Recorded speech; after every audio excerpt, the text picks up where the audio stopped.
A aula passada, nós conversamos sobre...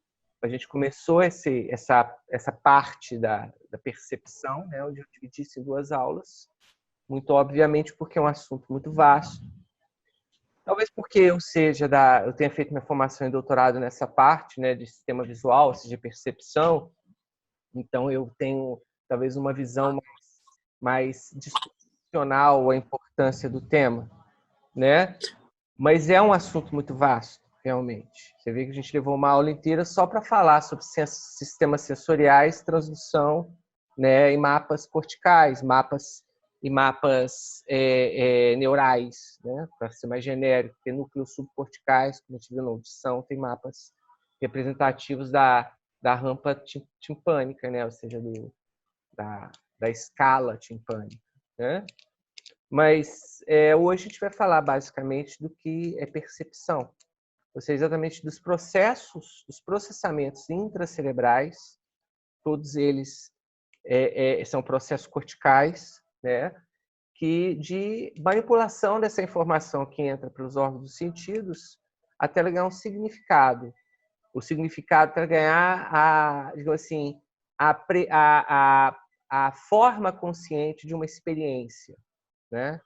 Eu, desde o início, eu estou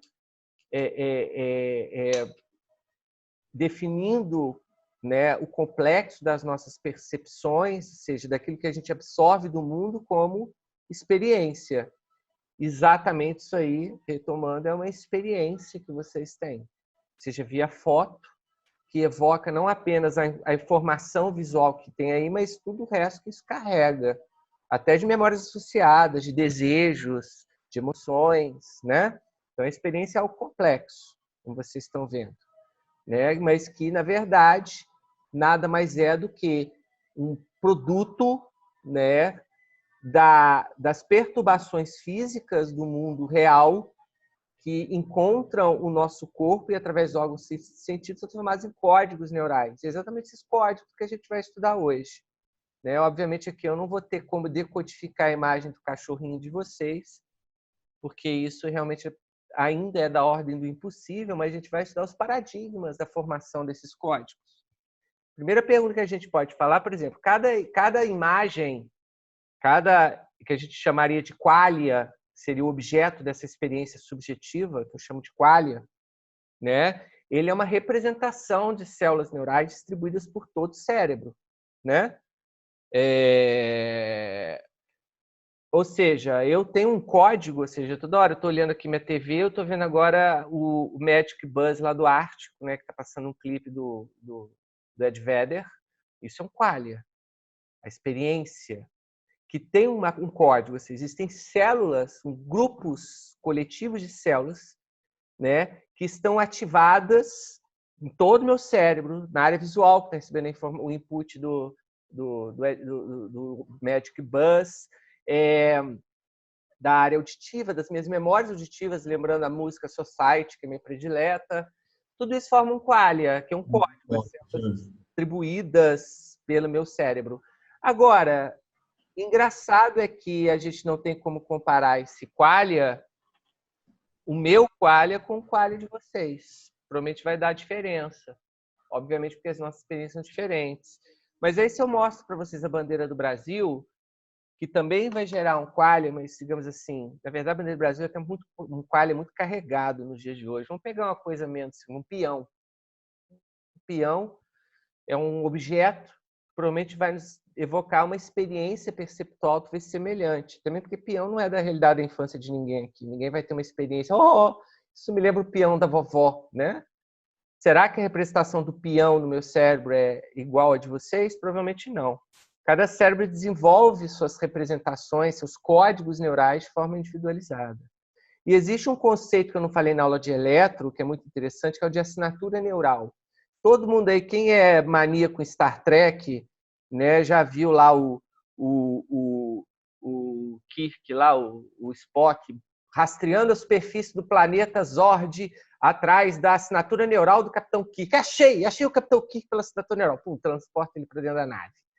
Essa assinatura neural seria exatamente o perfil do funcionamento do cérebro de vocês, seja em repouso, seja em atividade. Ou seja, os nossos cérebros, apesar da gente ter essas áreas especializadas, a área visual primária, a área do frontal eye field, a área de Broca, etc, etc, o que acontece ali dentro provavelmente é totalmente pessoal, é totalmente próprio de cada um de nós. Então, isso é uma área que a neurociência ainda nem ousou chegar, né? Isso ainda está dentro da neurofilosofia, né? Mas o que a gente pode dizer realmente é que, por princípio, a gente fala que são representações que são totalmente individualizadas, né? Provavelmente são tão individualizadas com nossas experiências. É o que a gente falou na aula passada. Eu jamais saberei se o meu vermelho, a experiência que eu tenho ao deparar-me com o vermelho é a mesma que vocês têm. Talvez eu possa saber se são iguais ou diferentes comparando os códigos neurais que meu cérebro gera para o vermelho com o que o de vocês gera para o vermelho. Mas mesmo assim eu não vou ter acesso ao que esses códigos, o que emana de experiência subjetiva daí. Porque, em última instância, isso sempre vai passar pela minha própria experiência. Então, sempre vai ser algo privado. É muito doido pensar isso, né? Muito doido. Mas é aí que a gente atinge o aprofundamento, entendeu? De quando a gente pensa no que é consciência perceptual, a awareness, né? Que é um processo totalmente privado e individualizado, mas que é feito por esse sistema que vocês estão vendo aí, que é o nosso cérebro, na verdade, superfície cortical. Olha que legal essa imagem.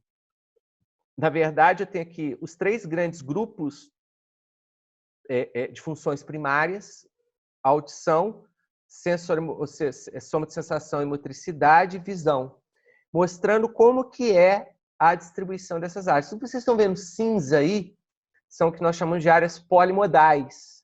São áreas que vão estar sendo ativadas por várias dessas regiões, né? Todas elas, ou seja, são áreas comuns.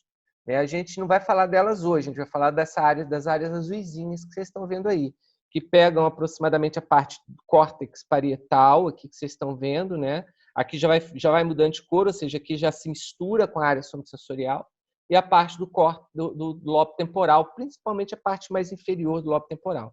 Então, se eu pudesse traçar um limite, se acompanhando o mouse aqui, eu estaria traçando o limite do meu sistema visual no perfil do cérebro, onde seu epicentro é o meu córtex occipital, onde está a região visual primária, que é a primeira região cortical que recebe informações, né, do sistema visual.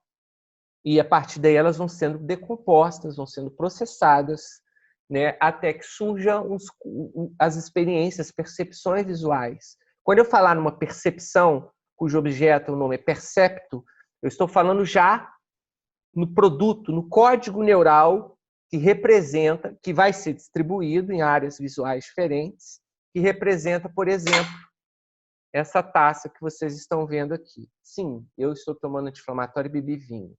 Tá? Não devia, mas fiz. Né? Então, tudo começa aqui, né?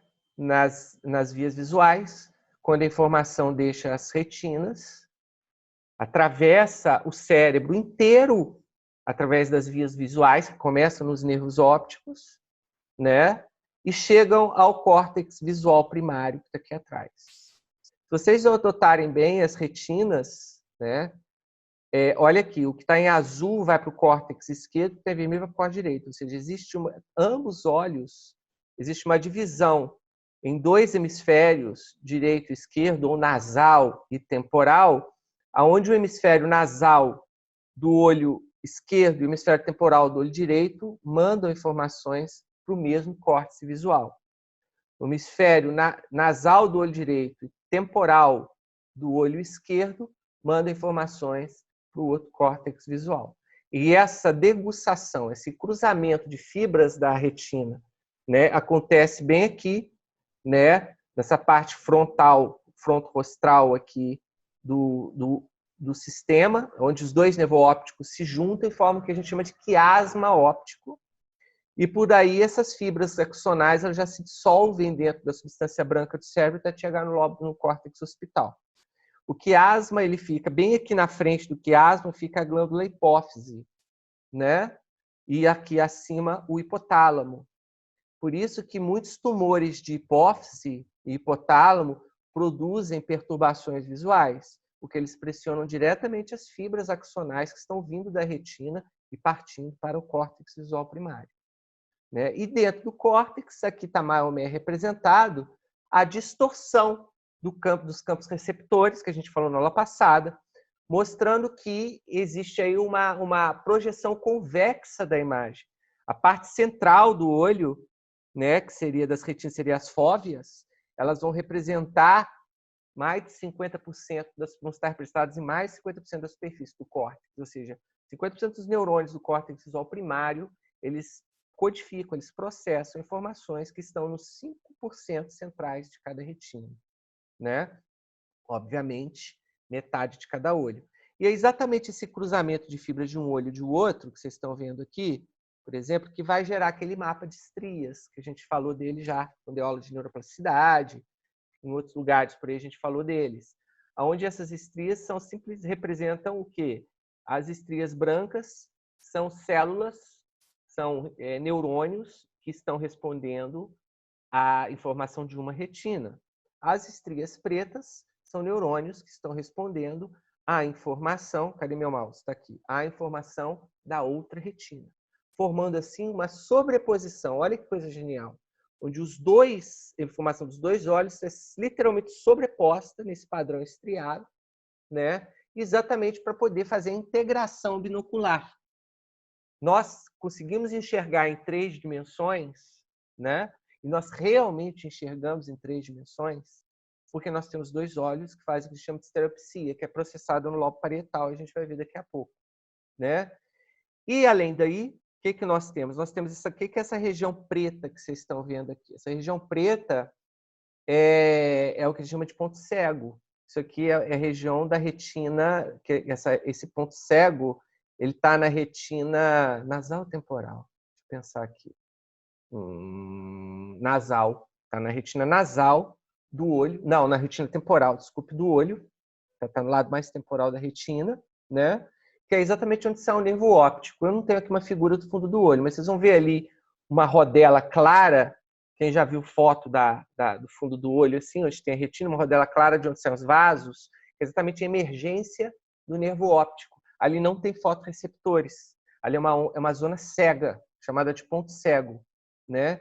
E que é preenchida por informações do olho contralateral. Por isso que você não vê um buraco, uma bolota preta do ponto cego, né? Existe a informação do outro olho preenchendo o ponto cego, como também existe o que a gente chama de preenchimento colateral, ou seja, a informação da circunvizinhança também preenche aquele ponto cego.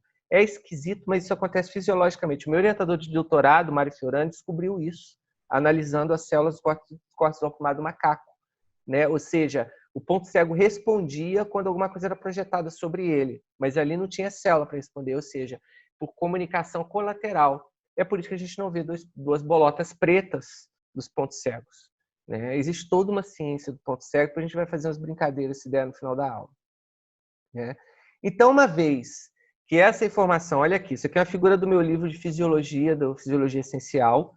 Olha aqui, isso aqui são bastonetes, lembrando que eles são mais numerosos na periferia da retina. Aqui são os cones, que são mais concentrados no centro da retina, né? Essas células, elas mandam a informação pelo nervo óptico. Olha que existe uma diferença de tonalidade aqui, né? As mais azuisinhas, elas trazem informação dos cones, que, se vocês se lembram, formam campos receptores menorzinhos, que tem células ganglionares menores, que são chamadas de células sistema parvocelular.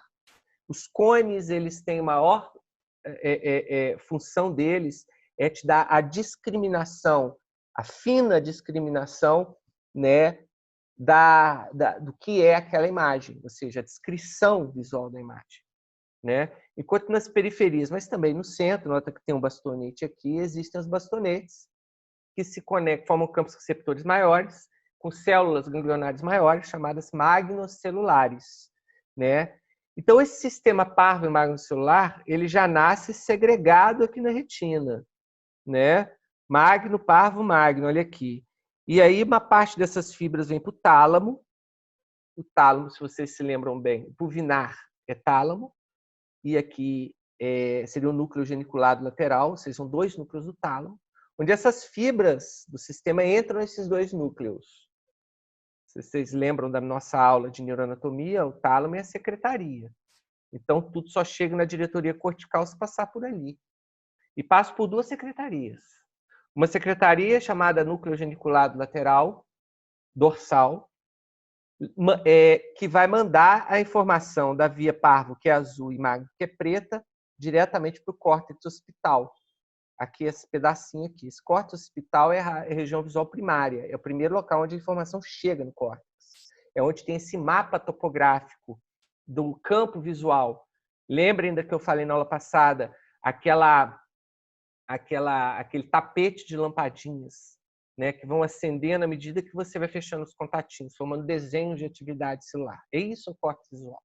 E é assim mesmo. Tá? Já fizeram estudos mostrando que quando você tem uma bolinha passando na sua rede, no seu campo visual, vai ter uma bolinha de potenciais de ação brilhando dentro do seu córtex visual primário. Igual letreiro mesmo. Tá? Então a informação chega ali, pelo núcleo lateral dorsal geniculado, lateral dorsal do tálamo. Mas algumas células magnocelular, elas vão para esse outro núcleo chamado pulvinar. Olha que interessante. Que faz um bypass direto para o córtex parietal, sem passar pelo córtex visual primário. Esse aqui é a via visual do tenista. Vocês vão entender por quê. Né? Então, a informação que sai da retina, ela vai via tálamo, ela parte um pouquinho dela, mas só de via magnocelular, para o córtex parietal. Vocês se lembram que eu falei que a via magnocelular, se a parvo é para rica em cones, para descrição assim, da textura, das formas, ou seja, para você poder descrever a imagem, a via magnocelular ela está envolvida diretamente na percepção de perturbações na continuidade do campo visual, ou seja, movimentos, ou seja, mudanças, uma dinâmica no tempo, né? Que é o que a gente chama de movimento. E isso é captado pelo sistema magnocelular prioritariamente, principalmente porque ele está mais na periferia. Lembre, você está andando na rua, você vê alguma coisa passando pela sua periferia visual, que é muito sensível a movimentos, essas perturbações, o que você faz? Você joga a fóvea para poder investigar o que é. Então, a gente tem duas vias chegando no córtex. A chamada via where e a chamada via what. A via where, ela toma, que ela é derivada diretamente dos sistemas magnocelulares lá da retina, é uma via que toma a região parietal do sistema visual, o córtex occipito parietal. E essa região chamada where stream, where vem de onde, ela basicamente vai ter a função de codificar a posição no espaço e a dinâmica dessa posição, significando movimento dos objetos do campo visual. Daí vem por que o pulvinar é a via que o tenista usa.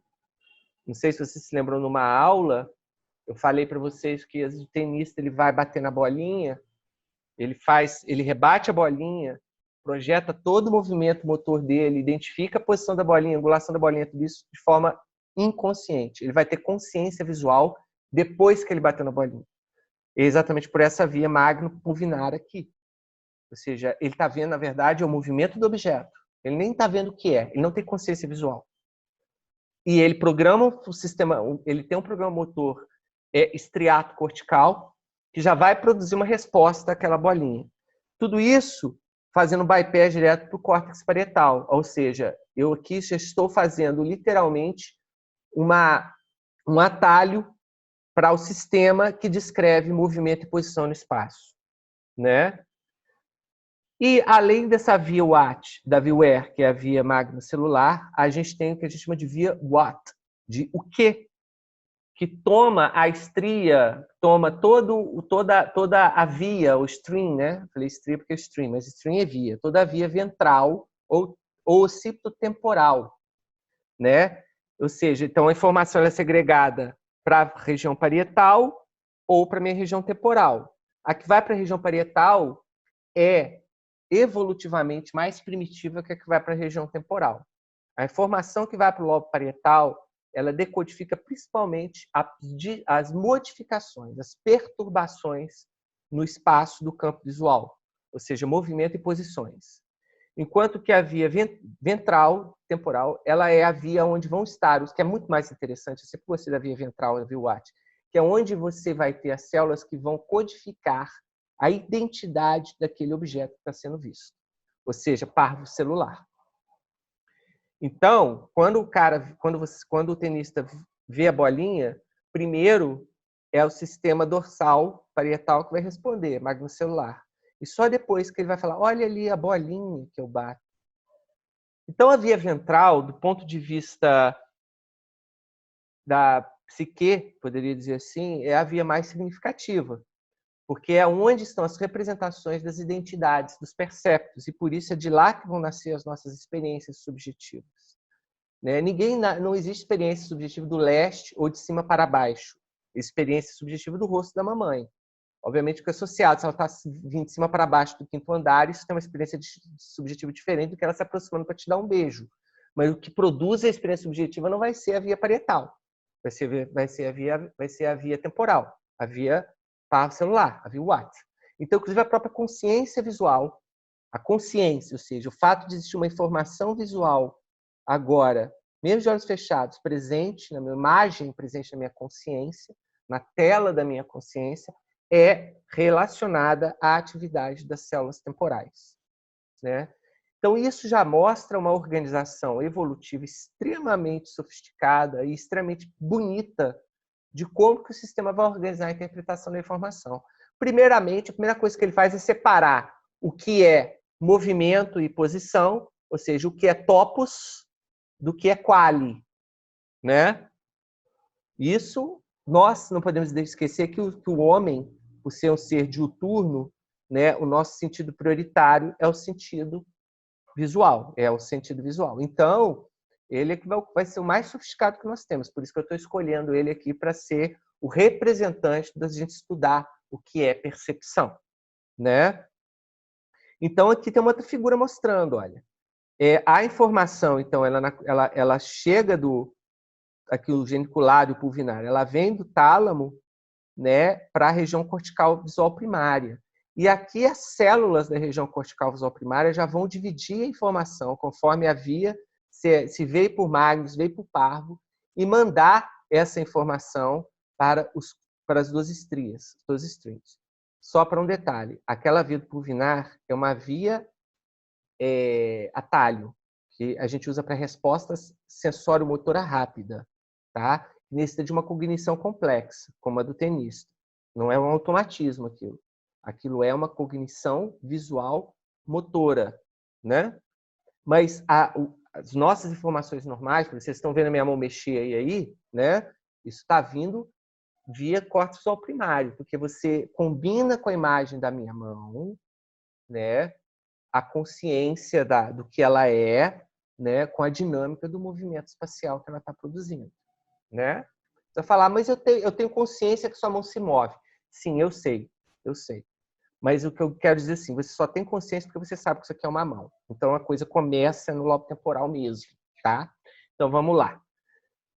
A informação ela vai segregada para o lobo parietal, aonde você tem regiões MT, por exemplo, que é uma região que é o córtex, é uma região que codifica movimento, dando um exemplo, e vocês têm para a região temporal, que é o que a gente vai focar mais nessa aula, né? Chegando até, olha só, a via ventral, ela ocupa uma superfície cortical maior, que é dorsal, mas isso não tem relação direta com a complexidade dos processos, né? E essas ambas vias, ou seja, depois que a informação passa por essas vias, esse mouse está me enchendo o saco. Depois que a informação ela passa, ou seja, que ela cumpre, ou seja, que os códigos são gerados na integralidade nos dois subsistemas visuais, eles são difundidos para outras regiões do cérebro. Aqui eu coloquei o córtex frontal, pré-frontal dorso lateral, né? E ventrolateral. Mas, na verdade, essas informações elas vão para todo o cérebro, para o hipocampo, né? Primeiro, é o germe da experiência subjetiva.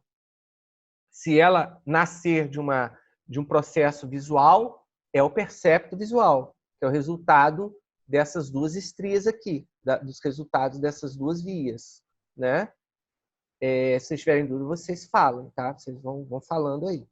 Agora vocês vão falar uma coisa, e eu já sei que vocês vão falar porque vocês são estudiosos de neurocoisas. Neglect, a síndrome da negligência.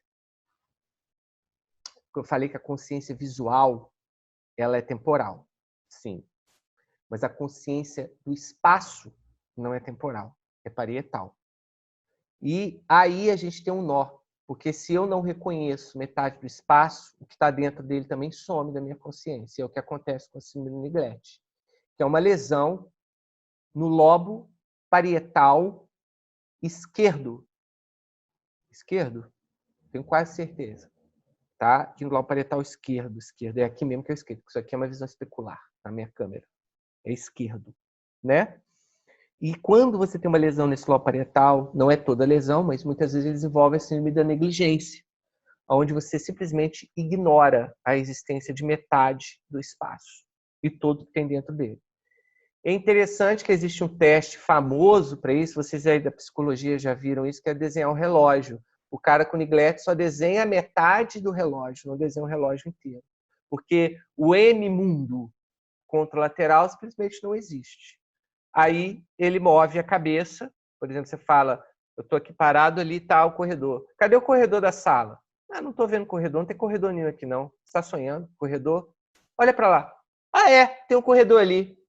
Ué, que estranho, o corredor deixou de existir?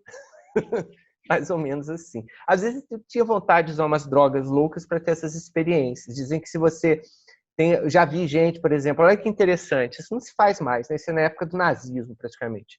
Se injetava na artéria, né? Por exemplo, na carótida interna direita, ou que no caso é a esquerda, né?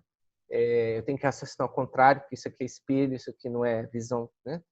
É um sedativo poderoso e rápido que sedava metade do córtex, metade do cérebro. E aí você estudava psicodinâmica, a neuropsicologia daquela pessoa com metade do cérebro funcionando. É bem interessante, né?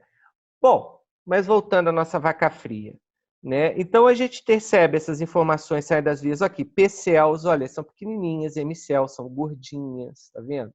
Elas vêm, param no núcleo geniculado lateral do tálamo, né?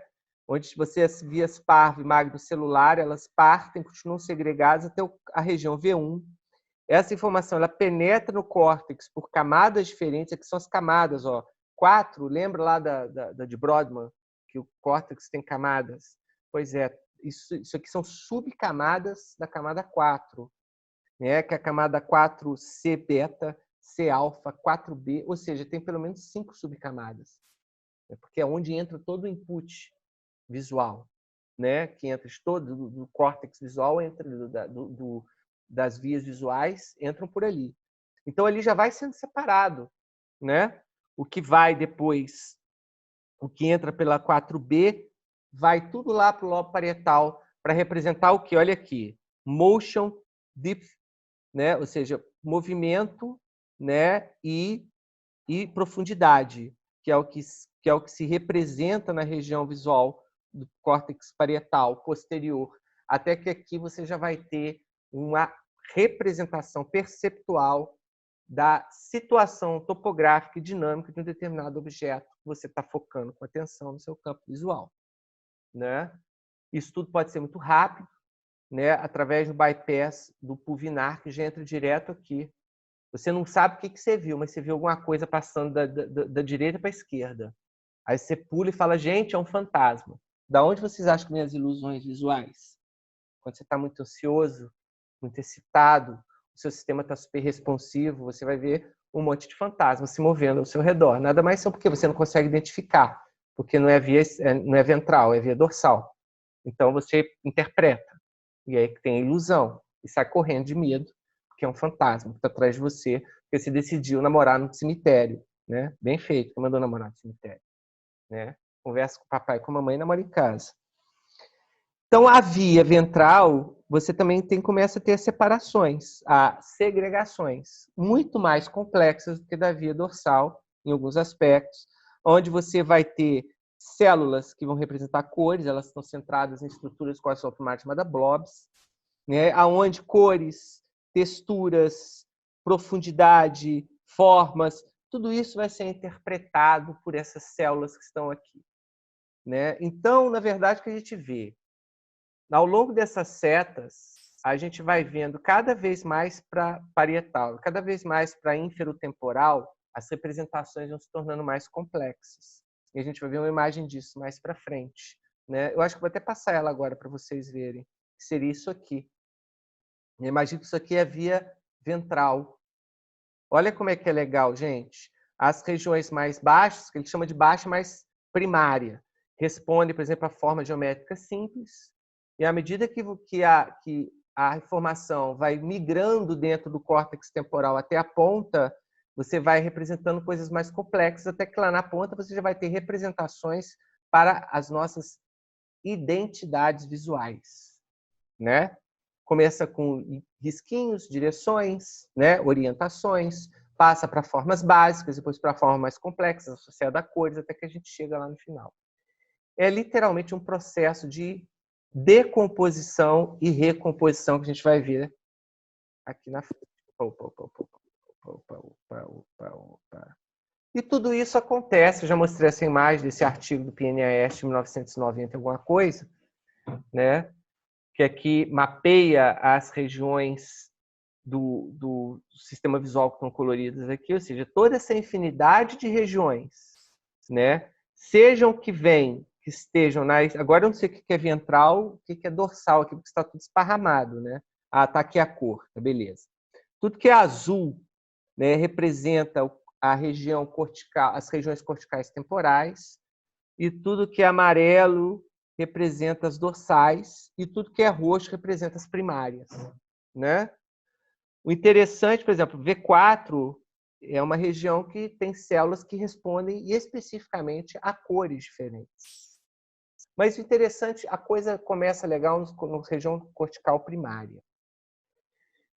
Quando eu falei para vocês, né, dessa representação topográfica das informações, né, no córtex, projetadas no córtex visual primário, né, eu disse que realmente existe um painel, córtex, exatamente, um painel de LEDs, cada lâmpada é um campo receptor, né? E na medida que uma imagem é projetada no campo visual na retina, as luzinhas se acendem para compor em forma, né, em desenho, em perfil, essa imagem dentro do córtex visual primário, certo? Só que o córtex é uma estrutura mais complexa que isso. Cada coluna dessa, cada campo receptor, na verdade, é um conjunto de todas as cores que vocês estão vendo aqui, né? É o que a gente chama de uma supercoluna cortical. O que são essas cores, gente? Se vocês olharem aqui para o lado, vocês vão ver que existem barrinhas com angulações diferentes, né? Cada cor representa uma célula que responde a determinada angulação que vocês estão vendo aqui. Então, onde tiver vermelho aqui, são células que respondem a barras nessa direção. Como é que descobriram isso? Simples, pegaram o macaco anestesiado, com o olho parado, e começaram a passar barras na frente dele. E descobriram que as células do córtex visual eram seletivas para a orientação dessa barra, ou seja, para a angulação dessa barra, que varia de 0, né, a 45, né? Porque o 90, na verdade, né? Ou seja, varia de 0 a 90. Então, o que se compôs com isso? Caramba, a gente descobriu o primeiro elemento de decodificação das imagens. Ou seja, o córtex já não está só processando topograficamente, não está só representando topograficamente, reproduzindo topograficamente uma coisa que está na retina. Ele já está começando a codificar isso. Então, é o que a gente vê. Existem vários conjuntos desses de colunas de orientação, né? Então, cada grupo de cores, completo de cores, seria uma supercoluna que contém várias colunas com todas as orientações possíveis, né? Dentro da nossa resolução visual. E no centro, que está aqui a bolinha, né? O centrinho aqui, tá vendo esse quadrado? É um campo receptor, ó. Tá vendo? Tem todas as corzinhas aqui, olha que bonitinho. Seria basicamente essa bolinha aqui, o campo receptor na retina, projeta para lá. E no centro, onde essas linhas brancas são os limites dessas colunas, confluem, existe uma coisa chamada blob, aonde tem uma célula que responde de forma red, green, blue, tá? Existe célula red, green, blue, a cor predominante que existe dentro daquele campo visual, dentro daquele campo receptor, né? Então, o que é a codificação? Quando eu mostro essa taça, né, no minha retina, o que eu estou fazendo é que essa taça ela está sendo projetada nesses campos receptores, que são as bolinhas vermelhas, né, que topograficamente se desenham aqui no córtex visual. Porém, cada campo receptor ele vai já codificar pela atividade de uma dessas colunas de orientação, né, a direção do objeto, ou seja, do limite desse objeto que está ali dentro. Podia ser metade preto, metade escuro, um padrão quadriculado assim, outro vertical. Ou seja, existe ali um delimitador, que é o elemento básico de qualquer percepção de forma. É o limite dela, onde é ela e onde é não ela. E esse limite tem uma orientação no espaço. Olhem ao seu redor, vocês vão ver que tudo é assim, né? Olha a minha TV. Minha TV ela tem limites, né, em bordas que seguem essas orientações. Então, a partir daí, o cérebro já codifica, dentro de um primeiro elemento, duas coisas. A cor predominante daquele campo receptor, né, e a orientação fundamental que está dentro daquele campo receptor. E a partir do conjunto, você vai começando a pegar essa informação e segregar para diversas subestruturas, diversas áreas da sua via ventral, que é o que seria aqui o caso. O mesmo vai acontecer para o movimento. Ou seja, lá na minha área MT, que foi o mestrado do meu orientador, que ele descreveu isso, existem células que respondem a movimento. Direita, esquerda, baixo, cima, na angulação de sudeste, sudoeste, noroeste. Então, existem células que vão responder a padrões de movimento. Então, o que vai acontecendo? O sistema visual vai começando a codificar o que aquela imagem é. Fala, mas como é que eu tenho consciência disso? Olha, isso já é outro papo agora. A primeira coisa que o sistema vai fazer é exatamente codificar. E para isso, a partir do sistema do córtex visual primário, na MT, você já tem célula que responde a direção. Na via ventral, você vai ter células, vão ter as micro-regiões, V4, aquelas regiõezinhas que vocês viram nessa figurinha aqui, né? PIT, CIT, AIT, sei lá o que diabos é isso, ventral, dorsal, são o nome delas, que esse nome tem tudo a ver com a topografia anatômica da região, né? Cada uma já vai começar a se especializar em uma parte da informação. Então, observem aqui, gente, o que eu tenho aqui? Né? Isso aqui é exatamente feature neurons, que são chamados neurônios de características. Existe uma tese antiga, ainda da neurofilosofia, chamada grandmother cell. Por que aqueles caras bebiam e faziam, no meu cérebro tem uma célula que representa a minha vovó. Estou lá. Toda vez que eu vejo a minha avó, essa célula pisca, né? Aí o colega falou, então quer dizer que se você tiver um azar de essa célula morrer de apoptose, sua avó não vai existir mais. A gente sabe que não é assim que funciona. A grandmother cell foi o primeiro paradigma de como que o cérebro codifica informações. Se ele codifica isso, ou seja, você tem uma célula, igual você tem ali um objeto, né, para uma palavra para cada coisa, assim, uma célula, vocês teriam uma célula para cada coisa que existe, que acenderia no seu cérebro, mostrando a sua consciência. Isso está aí no seu campo visual, né? Eles descobriram que não, que isso não tem sentido, esse tipo de pensamento. Por que não tem sentido?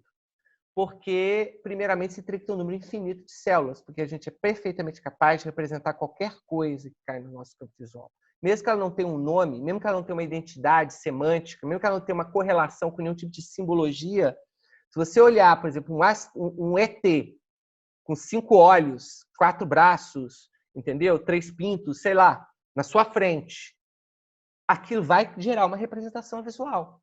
Você não sabe, você não tem como associar aquela imagem a nada, mas a experiência do percepto ela vai existir.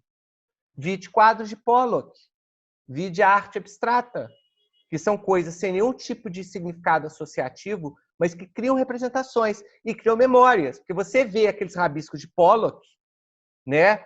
Observa, aquilo produz uma experiência, um percepto em você. Depois de um ano, lá, outro quadro daquele engraçado, daquela sujeira lá. Cara, que esse troço vale milhões? Pois é, né? Minha avó faz melhor. Né? Meu macaco faz melhor. Pois é, mesmo assim você constrói. Então é óbvio que essa representação ela vai estar distribuída em centenas de células, milhares de células, que vão produzir coletivamente códigos da mesma forma que uma palavra, por exemplo.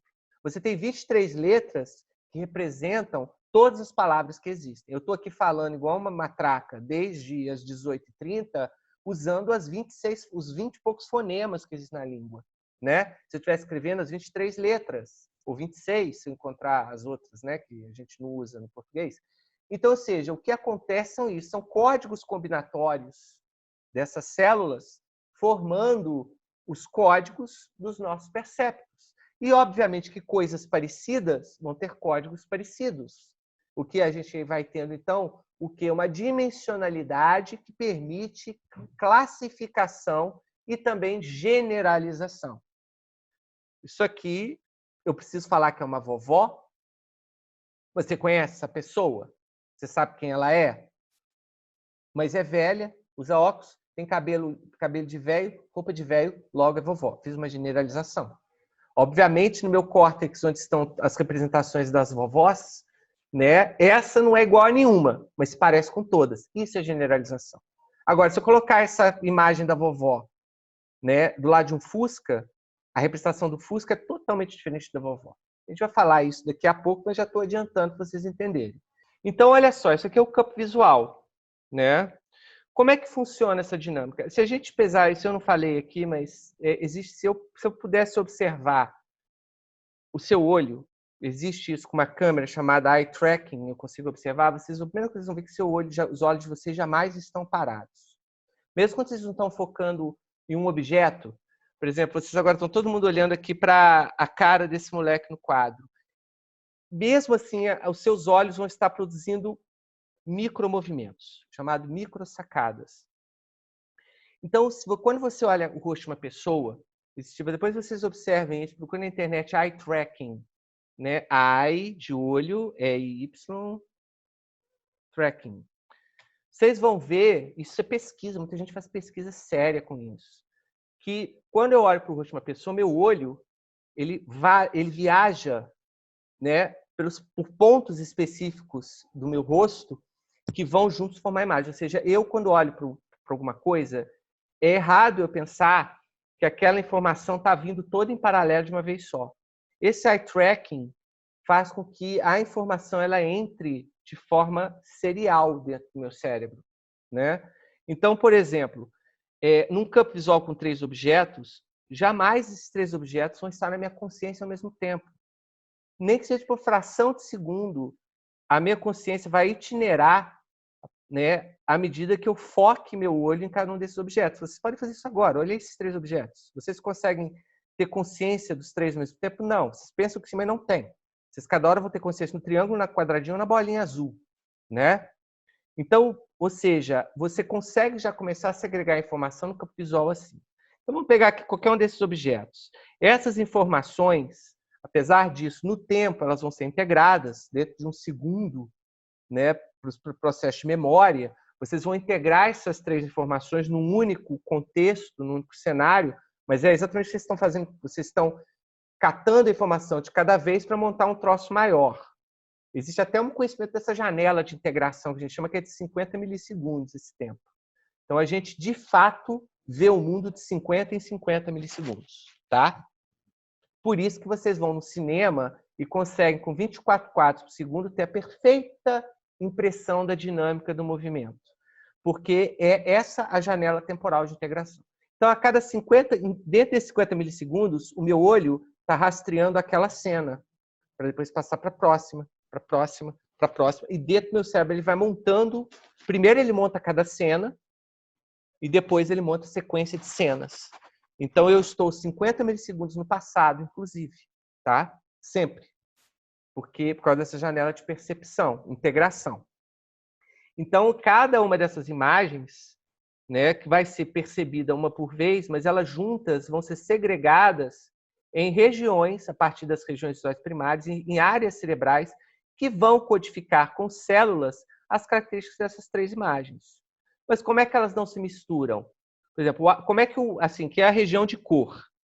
A região de cor vai receber informação da bola, do quadrado e do triângulo, da pirâmide. Como é que essas três cores não se misturam? Como é que na minha consciência a bola não muda de cor, vira vermelha, por exemplo? Como é que a informação de um objeto não se mistura com a outra? Temporal binding. Lembra das frequências gama? Que cada ciclo gama sincroniza, ou seja, das frequências θ, ou seja, das sincronizações para determinadas representações em paralelo no cérebro, lá da aula de redes neurais, é isso que está atuando aqui, provavelmente. Essas células elas estão funcionando em diversos contextos com sincronizações diferentes. Então, você vai ter uma região que vai concentrar, que vai congruir as cores, orientação, tamanho, distância.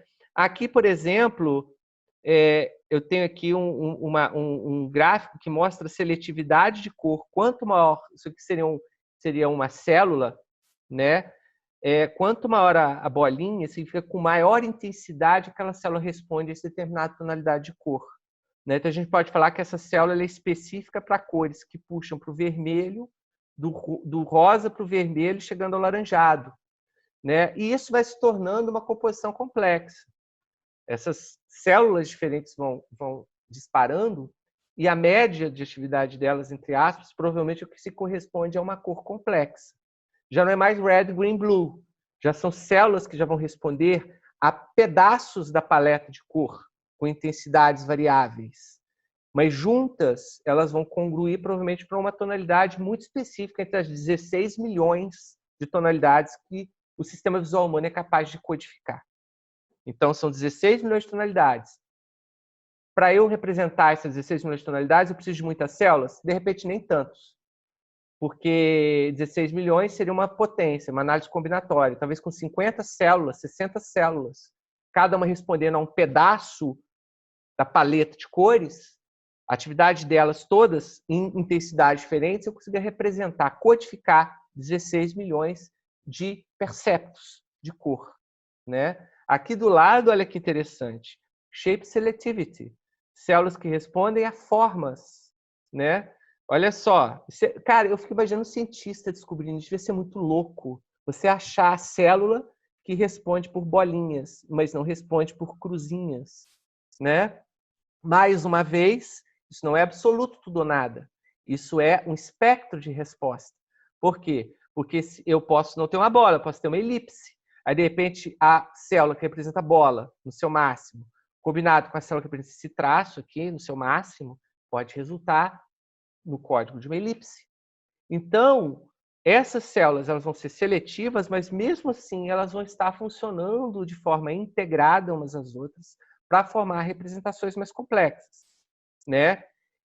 Então, olha aqui eu estou falando dos elementos da imagem por causa da subárea cortical. É que eu mostrei aqui a vovó sendo despedaçada, né? Aqui os contornos, né? Textura, cores, cabelo, ou seja, isso aqui mostra uma figura artística mostrando como que o sistema vai segregar os elementos da imagem, representar nas suas populações celulares o que cada segregado significa, e depois vai reintegrar isso, volta aqui, lá nos chamados master maps, os master neurons, que não são um. Os master neurons são coletividades, mas elas já estão trabalhando dentro de um nível de sofisticação informacional mais acima. Já são células que não estão mais respondendo a que cor é essa, que forma é essa. Que direção é essa? Que velocidade é essa? Já estão codificando uma informação complexa. O que vocês estão vendo aqui, gente, é uma imagem de ressonância funcional antiga, tá? Isso é da década de 90, para vocês verem como isso aí já não é novidade mais. Onde aqui você tem a houses, faces e chairs, né? Mostrando o grupo de células. Olha que legal, gente. Isso aqui a nível macroscópico, ou seja, regiõezinhas do cérebro, onde tem células que respondem especificamente a cada tipo de objeto. Isso já é o master map, porque uma chair é feita de cor, é feita de forma, é feita de textura, né? É feita até de posição. Provavelmente, se ela tiver de ponta cabeça grudada no teto, você vai falar, será que isso é uma cadeira ou será que isso é outra coisa? Né? Então, isso depende de informação, tanto temporal quanto parietal, para você conseguir construir no Master Maps as chamados Master Neurons, que é o grau mais sofisticado de representação, que também não é um neurônio. A gente fala Master Neuron, mas não é um. Vão ser ali, sei lá, 25 mil neurônios codificando as cadeiras.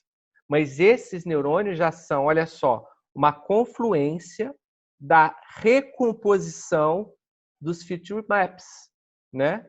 Ou seja, o triângulo, eu separei aqui a cor laranja, a orientação apontando para cima, o size pequenininho, né? E a distância, sei lá, mais perto de mim, e eu recompus tudo isso lá, ó, no master map, mas num código neural complexo, que é ali sim que vão acontecer as grandes generalizações e os grandes processos de categorização, e é a partir destes mapas que nós vamos fazer as nossas associações. Ou seja, o percepto, ele nasce no master map. O que a minha consciência visual está vendo, está produzindo uma experiência que está ainda a priori de uma identidade, a priori de uma associação com o nome, né? É o que eu falei, o quadro Pollock. Você nunca viu aquilo e pum, e mostra. Aí você fica assim. Eu não sei o que é isso, mas eu estou vendo. É isso que eu quero dizer. Aí, obviamente, se você fala, isso aí é um quadro que Jason Pollock pintou no ano de 1920, na época do modernismo americano, não sei das quantas, nem sei se é americano ou inglês, sei lá, porque senão pode ser polonês também. Aí você vai criar uma associação entre esse percepto, né, e uma história. E aí eu posso dizer que eu tenho uma experiência. Vocês estão entendendo? Um qualia. Porque pode começar esse qualia que você olha e fala, gostei. Ou fala, que coisa horrorosa. Vocês notam que isso é emergente, gente. Isso é emergente. Mas nasce do nada? Não sei. Se você vê um inseto, provavelmente você não vai achar ele feio, porque você vai generalizar ele da classe de bichos que você associativamente já aprendeu que não são seus amigos, né? Então, essas experiências elas podem emergir de um percepto inédito, mas, obviamente, elas vão estar diretamente linkadas com a nossa trilha de experiências anteriores. Então, as experiências são compostas a partir desse percepto, desse master map, né, que vai começar a construir um significado dentro de você, né, para emergir uma experiência complexa. O que vocês estão vendo aqui embaixo é um experimento feito pelo Gross e pelo Gattaz. Gross Gattaz era o chefe do laboratório que eu fiz meu doutorado. Esse experimento da década de 80, onde eles mostravam, acharam células na região inferotemporal do macaco, né, que aponta mais, essas células master maps estão mais aqui na parte mais inferotemporal, mais na altura da orelha aqui lá dentro, né? Onde eles acharam células que respondem especificamente a faces, mas não respondem a outras coisas. Vocês notem que quando você desenha uma coisa que parece uma face, a célula ainda responde. O que é isso? Generalização. Na hora que você tira os olhos da face, que são um elemento importante, mas olha, já são uma parte, já é uma célula que está respondendo a uma integração de informações. Não é uma célula de feature, já é uma célula step para cima. Você já tem uma resposta piorzinha do que quando você olha o rosto. Não importa se é desse cara feio aqui ou se é desse macaquinho, né? A célula vai ter um padrão de resposta máximo na exposição.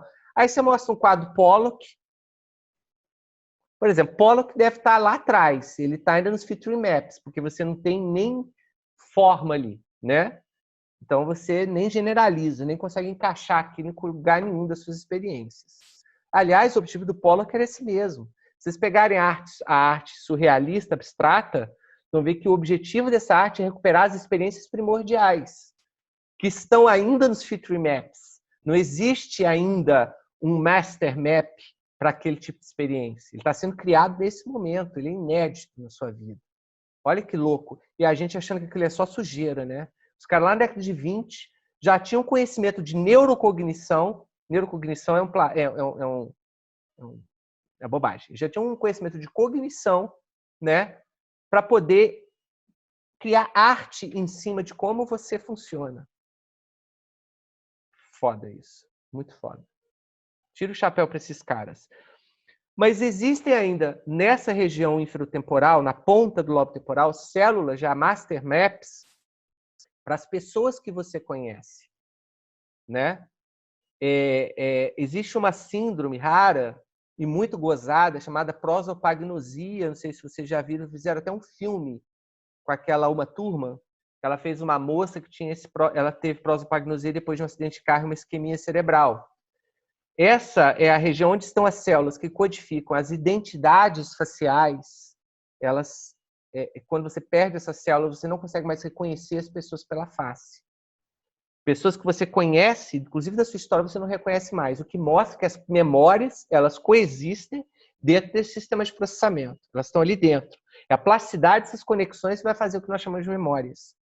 Então, as pessoas, ela não reconhece mais essas imagens do rosto.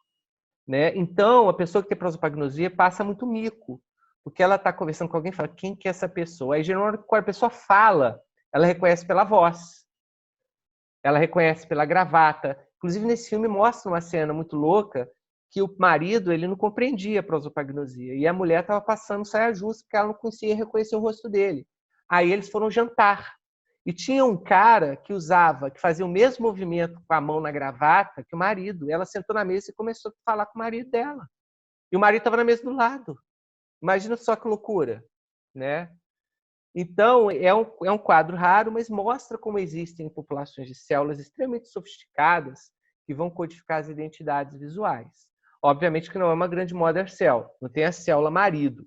É uma população de células que combina para poder criar todas as faces que você conhece. E isso também é um processo dimensional. Existe generalização. Todo mundo fala que eu pareço com Paul McCartney, né? Então, isso é uma generalização. Você olha o Paul, olha eu, acha elementos comuns e você produz ali, porque provavelmente existem no seu cérebro células, muitas células em comum representando o Paul e representando o Dimitri. Então, quando você olha o Dimitri, você fala, ele parece com o Paul. Quando você conversa com o Paul, você fala, você tem um filho seu lá no Brasil perdido. Entendeu? Então, vocês veem o que é a generalização, que é exatamente por causa disso. Você tem aqui, né? Olha aqui que barato. Isso aqui é uma figurinha que eu uso essa figura desde 2002, pra vocês terem ideia, para dar aula. Eu ainda nem dava aula, eu era residente. Eu montei essa figura para uma apresentação sobre agnosias e prosopagnosia, onde a gente falar de generalização, eu montei essa figura aqui, né?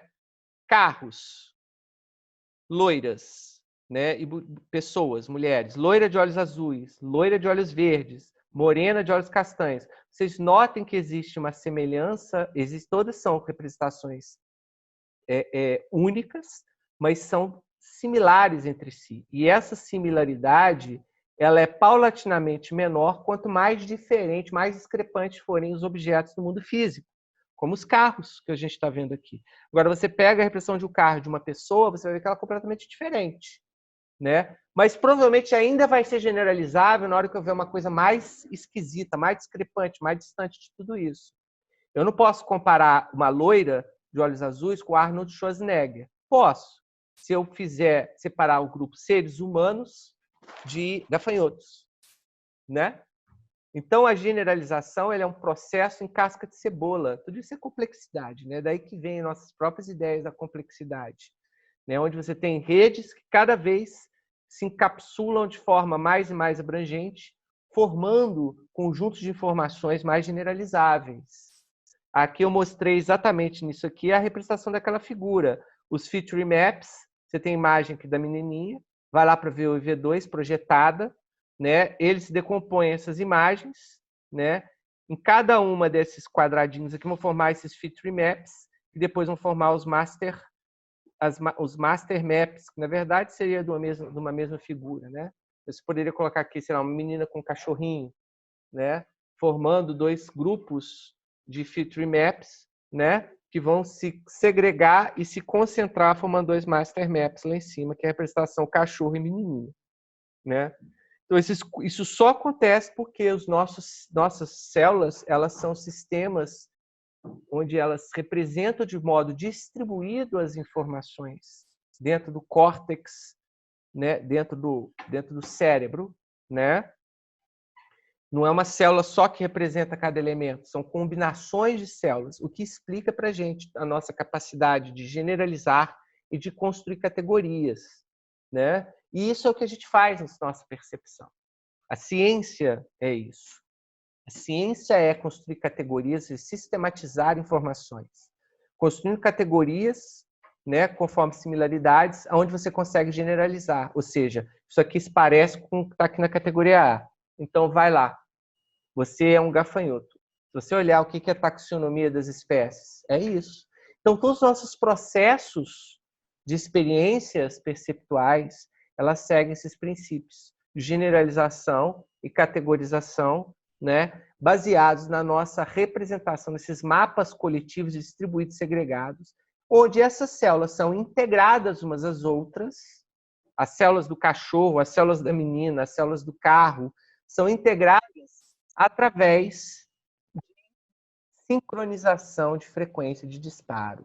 Então, uma mesma célula pode estar representando o vermelho do laço da menina ou o vermelho da língua do cachorro. Depende de como essa célula está disparando. Aí você vai ver, mais uma vez, a composição. Olha, outra face da complexidade, dentro do tempo que a gente viu lá na aula de eletro, quando a onda θ carreia grupos grandes de informações, e é onde de uma gama, onde cada cristazinha da gama ali seria a expressão da atividade de um grupo de células representando objetos diferentes. E tudo dentro dessa janela de 50 milissegundos, que é a janela de integração temporal, que é a frequência beta, 20 Hz. 50 milissegundos dá dentro de uma frequência beta, né? Mas uma frequência mais lenta que a gama, que seria 500, 200, 100 Hz. Então, aí vocês vão percebendo, vocês estão entendendo o que eu estou falando? Vocês estão viajando demais? Vocês estão pegando a ideia da coisa? Né? Porque isso aqui realmente talvez seja uma das coisas mais malucas em termos de abstração para vocês entenderem. Como que as informações, como é que a gente vai construindo representações perceptuais do mundo. Eu trabalhei aqui com o sistema visual, né?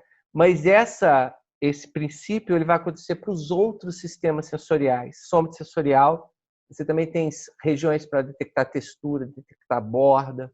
Então, isso não é só sistema visual. O sistema visual é mais sofisticado, né? Mas quando a gente perde a visão, outros sistemas vão começando a construir, aumentar a sua potencialidade para construir mapas, master maps do mundo que nos rodeia. O que a gente está vendo nesse slide? Está vendo o que eu chamo de áreas corticais multimodais de associação.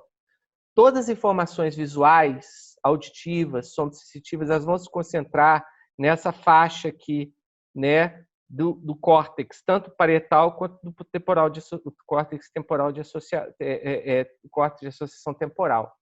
Aqui estão concentrando a informação sobre identidade e relação espacial do que você percebe por todos os seus sentidos.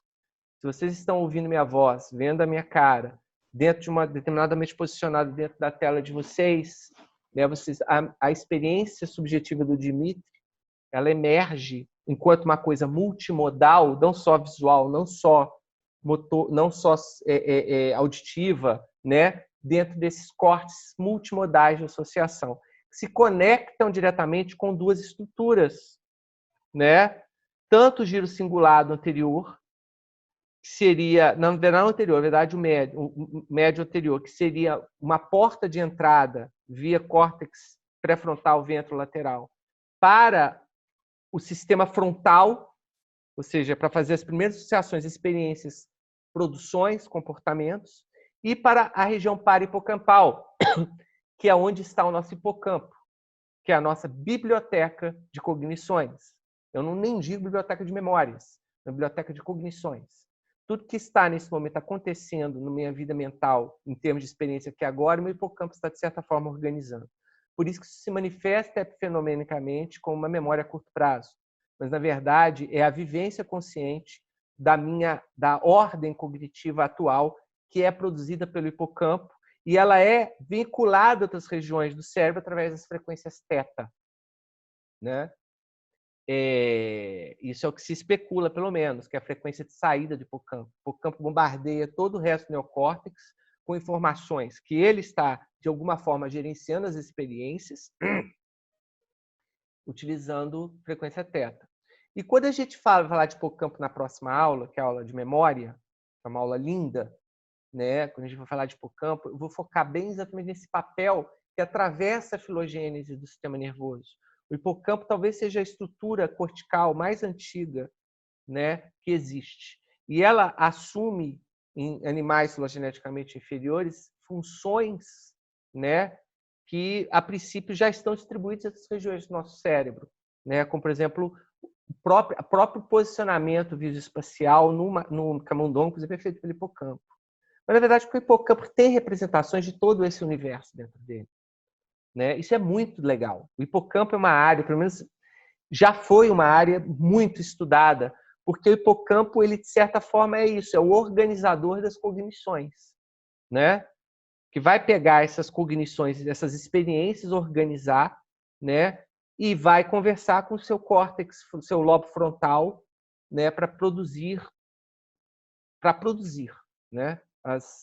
Pensamentos, comportamentos, etc, etc, etc.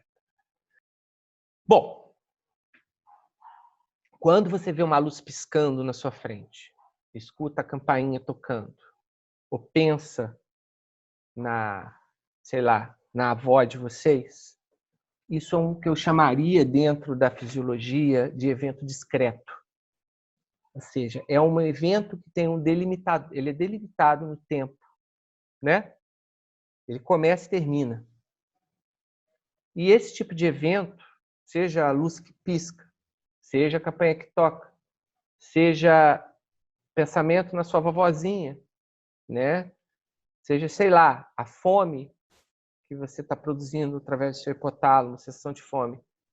Tudo isso vai gerar uma atividade neural relacionada a ela, a esse evento, né? Esse evento discreto. Bom, se evoca uma atividade, seria possível eu estudar essa atividade relacionada ao evento? Sim. Isso aqui é o eletrocefalograma que nós estudamos algumas aulas atrás, 2 aulas atrás, né? Nós falamos bastante dele. Isso aí dentro da neurociência, o meu leito de trabalho, né? Eu vejo isso aqui, eu me deslumbro com a complexidade disso aqui. Apesar de eu não entender o que é isso, a olho nu, né? A existência disso é algo que me deixa deslumbrado. Porque eu olho para isso e eu vejo realmente um monte de processos estáveis, steady states, ou discretos coexistindo. Vocês lembram da imagem que eu mostrei para vocês, daquelas ondas que vão formar o eletrocefalograma, né? Existem ali os eventos discretos. Só que quando essa pessoa está vendo a luz piscar, a perturbação que ela vai causar aqui no elétron não é identificável a olho nu. Porque isso é mais um entre zilhões de coisas que estão acontecendo ali. Então, separar isso, né,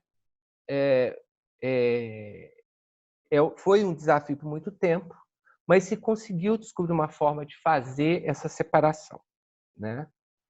Isso que nós estamos vendo aqui embaixo seria o potencial relacionado ao evento dessa luz piscando, que está aqui dentro desse elétron, em algum lugar, ou seja, isso aqui, se vocês se lembram, cada eletrodo desse que representa a atividade, ou seja, a corrente de campo elétrico de cada eletrodo, ou seja, a grosso modo, cada linha desse é um canal que transduz as informações, que capta a resultante elétrica de uma população de neurônios ali embaixo, né? Então, aonde essa atividade aparece? Eu já posso especular, já que é uma luz, deve estar aparecendo mais na minha região posterior da cabeça, que é onde está meu córtex visual. Como que eu acho? Então, isso aqui é o que a gente chama de potencial relacionado ao evento. Na clínica, ele tem um papel na clínica, ele é conhecido como potencial evocado. E isso já foi descoberto há pelo menos uns 60 anos, pelo menos. Mais 70 anos, talvez, que se conheça isso aí. Para vocês pode estar falando, nossa, que coisa sofisticada, como é que o nego tirou essa ondinha aí de dentro dessa bagunça? Pois é, há 70 anos, mais ou menos, 60, 70 anos já fizeram isso. E porque isso é uma estratégia muito inteligente, que está explicada aqui. Quando a luz pisca, eu associo ao evento da luz piscar o que eu chamo de um trigger. Ou seja, isso aqui é um sinal de um canal de eletrocefalograma. Aqui essa linha vermelha seria uma linha que está sendo gravada ao eletrocefalograma em paralelo, né, no fluxo do tempo. Quando a luz pisca, essa linha ela forma uma marca, ou seja, uma ondinha quadrada, me dizendo nessa linha do elétron quando é que a luz piscou. Então, o que esse elétron está me mostrando? Eu não estou vendo nada, mas eu sei onde aconteceu.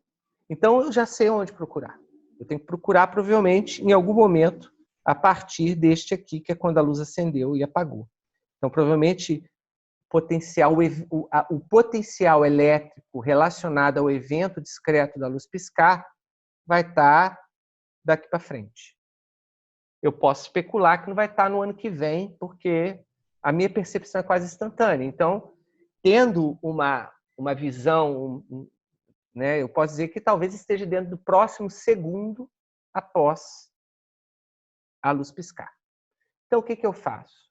Eu coloco a luz piscando, pode ser de forma monotônica, pode ser sincronizadamente, não importa. Mas eu coloco essa luz piscando no seu olho e vou gravando seu elétron, e cada vez que a luz pisca, uma marca de onde, do quando ela piscou, foi feita na linha do trigger, que está sendo gravado em paralelo com as ondas cerebrais, né? E o que eu faço a partir daí? Eu ponho, depois da luz piscar 200, 300 vezes, eu pego esse sinal de elétron e corto ele. Tá vendo aqui, ó?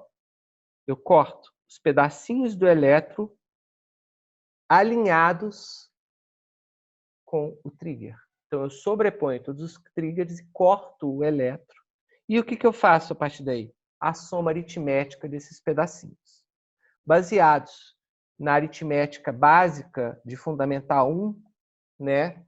Quando a gente estuda ondas, a gente sabe que quando você soma duas ondas, se elas estão sincronizadas, né? Elas se amplificam. Se elas estão desincronizadas, elas tendem a se anular. Zero. Representa cada pedaço da onda por um número, né?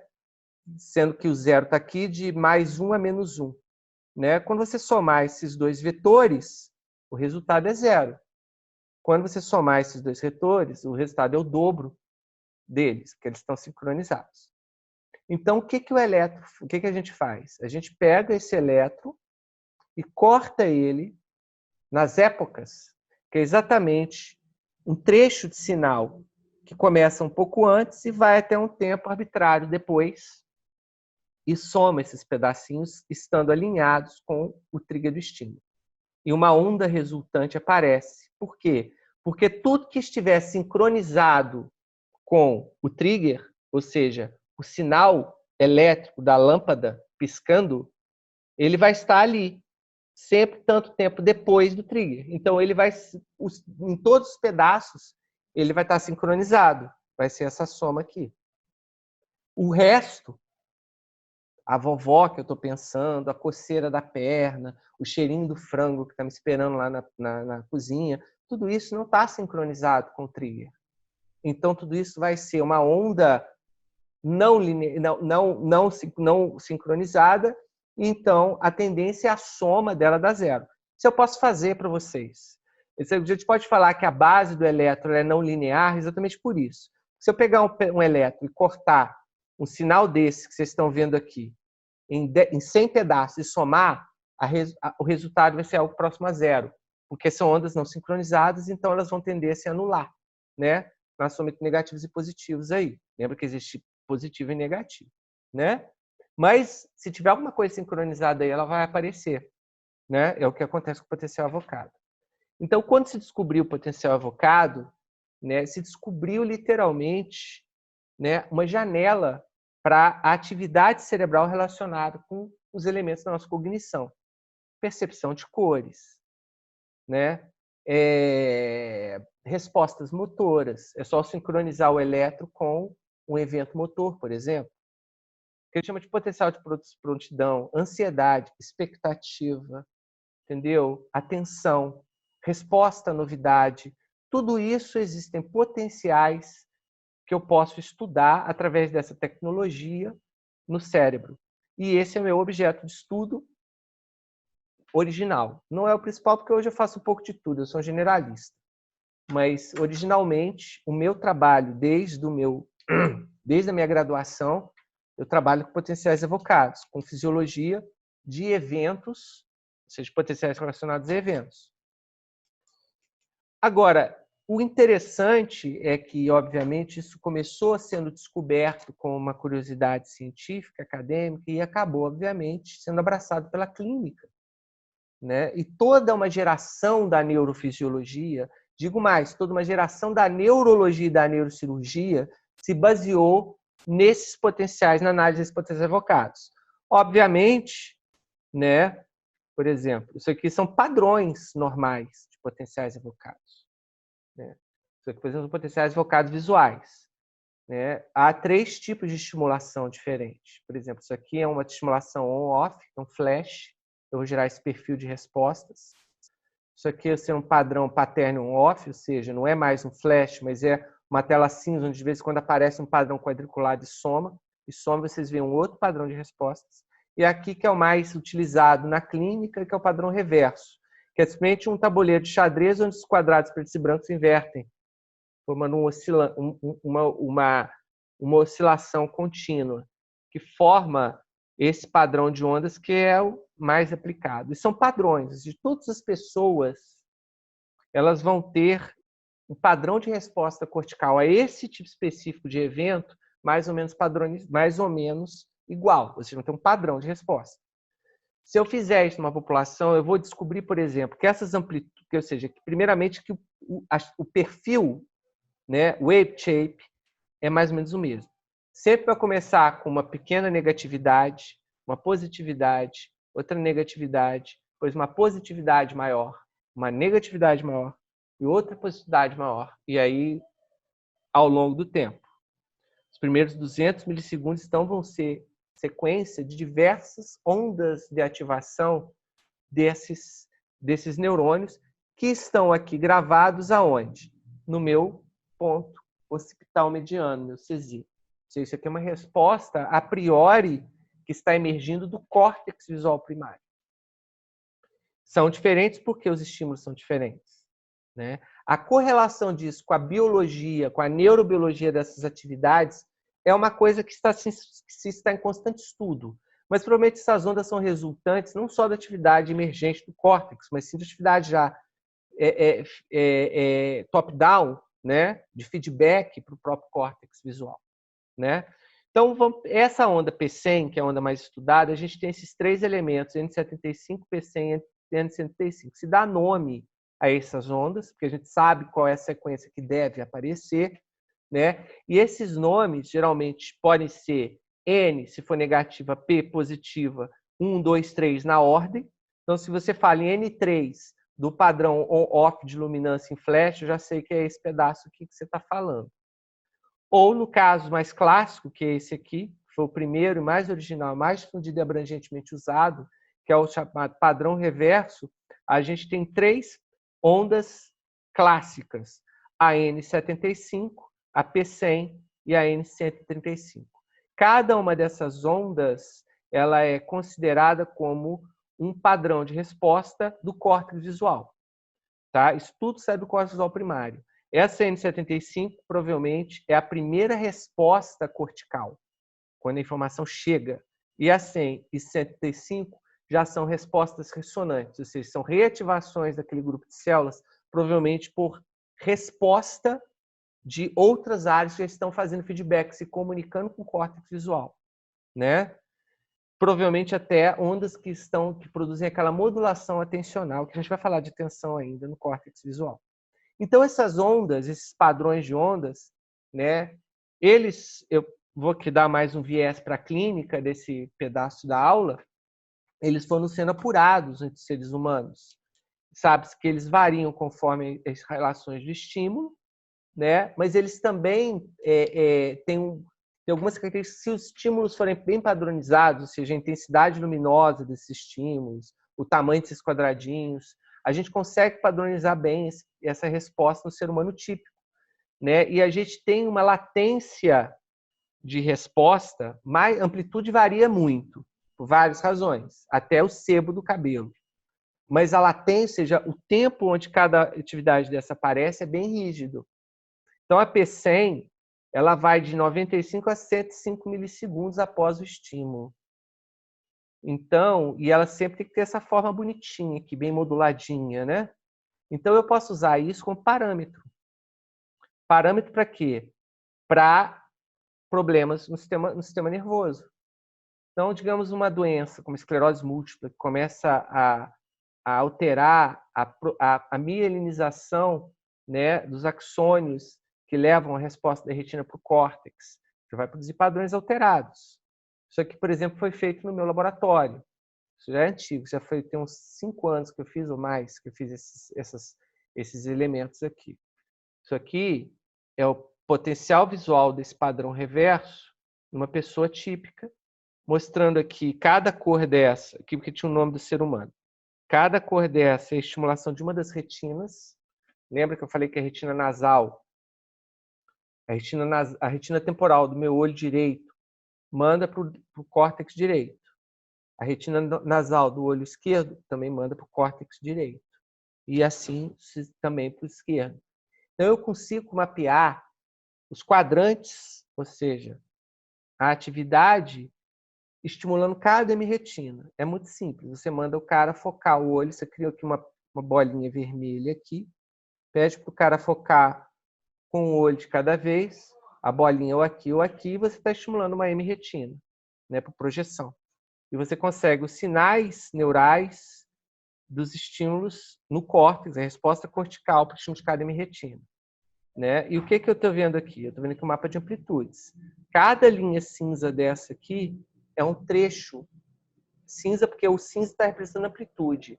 Quanto mais escuro, mais negativo, quanto mais branco, mais positivo. Então, isso aqui é um mapa de amplitude, né? Eu coloquei aqui 1.600 reversões padrão.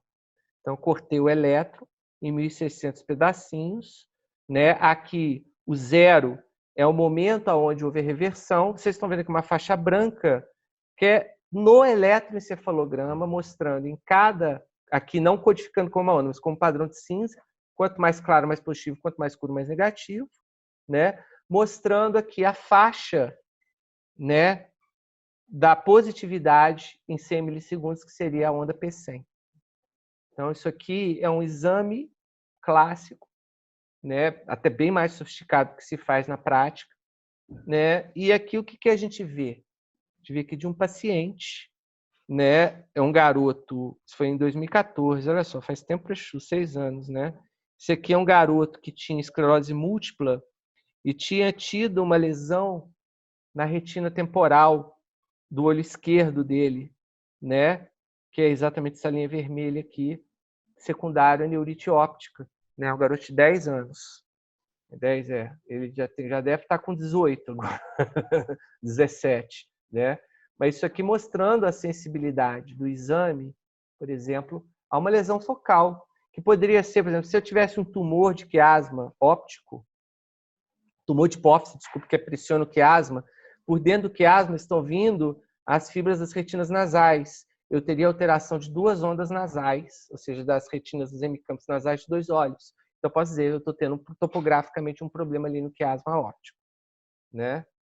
Aqui é o mesmo garoto, né? Depois que ele teve o surto de neurite óptica, que é uma variante da esclerose múltipla, né? Mostrando, ou seja, ele já tinha tido recuperação funcional do ponto de vista clínico, ou seja, ele já não estava mais com alteração visual, mas olha aqui como é que as ondas potencial-focal dele estavam estragadas, mostrando lesão nas fibras. Então, esse exame na clínica sempre foi um exame muito sensível. Ele não é nada específico, mas ele é muito sensível para lesões do sistema nervoso central. Estou dando um exemplo aqui, né? O que acontece, de fato, é que ele não é específico. Então, quando surgiu a tomografia e ressonância, balbal, ninguém mais quis saber do potencial avocado, né, coitadinho? Então, na clínica, ele é muito pouco usado hoje em dia. Eu estou tentando ressuscitá-lo com um projeto nosso da Fiocruz, né, porque, apesar dele não ser específico, depois que você já tem um diagnóstico etiológico e topográfico, você já sabe o que é, ele, por ser muito sensível, ele pode ser muito útil para fazer follow-up de pacientes. Você tem um paciente com esclerose múltipla que teve um surto de esclerose, aí você fez o diagnóstico, aí você está tratando ele, sei lá, com um MAB da vida, né, com um imunobiológico, com corticoide, e está observando, através do eletroencefalograma, através do potencial avocado, a evolução desse paciente. Se ele está melhorando, se ele não está melhorando, né? Ou você pode usar ele em um paciente que é crônico, né? Você pode fazer isso seriadamente, você pode observar uma alteração do exame antes de se ter a lesão, antes de se ter o surto, porque ele é muito sensível. Então, ó, está começando um surto, então você pode tratar precocemente. Então, o potencial avocado ele ainda é uma ferramenta muito útil para a clínica, né? E a gente está tentando ressuscitar. Mas o que eu gosto dele não é isso, não. Eu gosto de trabalhar mais mesmo. Isso aqui é mostrando outra coisa. Isso aqui é mostrando um estímulo de padrão on-off, né? O shift pattern. Você tem aqui a onda C1, né? Mostrando que quando você estimula hemicampo superior e inferior, você inverte a polaridade da onda. Então, isso aqui mostra para a gente que essa questão dela ela está sensível à retinotopia. O hemisfério, o córtex olho dobra assim, né? Então, uma lâmina, isso aqui é o hemicampo inferior e aqui é o hemicampo superior. Está aqui o córtex occipital, ele entra no sulco calcarino, onde você tem essas 2 lâminas de córtex, né? Então, quando o vetor elétrico aponta para lá, ou seja, você está ativando as células do campo superior, você tem onda com uma polaridade. Quando o vetor elétrico aponta para cá, você está ativando o de baixo, você tem outra polaridade. Então, é uma curiosidade. Isso aqui é um trabalho de Russo, né? De 2001. Esse trabalho eu usei na minha tese para Chuchu, porque o meu trabalho foi exatamente fazer um mapeamento da retinotopia do córtex visual primário usando potenciais evocados, né, que é o que se faz com esse tipo de tecnologia chamado potencial avocado multifocal, onde você estimula campos da retina, né, seletivamente, né, isso aqui seria a projeção, né, e você vai produzir padrões de onda ao longo cada ondinha dessa aqui é a resposta do eletrodo cortical, que seria do eletrodo occipital que estaria aqui, né? Então você consegue montar um mapinha de atividades, né? E se você descobre alguma alteração em alguma dessas ondas, quando você tem um estímulo correspondente de uma região, você pode estar identificando uma lesão ou cortical ou específica da retina. Então, isso aí se usa, pode ser avocado multifocal, ele pode ser usado para você na oftalmologia, para você estudar a vitalidade da retina da pessoa. Você conhece o padrão da tipicidade, aí você faz isso e você nota, sei lá, uma linha isoelétrica, às vezes de potencial nesse setor da retina aqui, por exemplo. Você predispõe que ali você tem uma lesão funcional, que pode ter um correlato anatômico ou não, quando você examina, né, o córtex daquela pessoa. Existem ondas, ou seja, essas são ondas sensoriais, mas a gente usa na pesquisa correlatos, por exemplo, para atenção.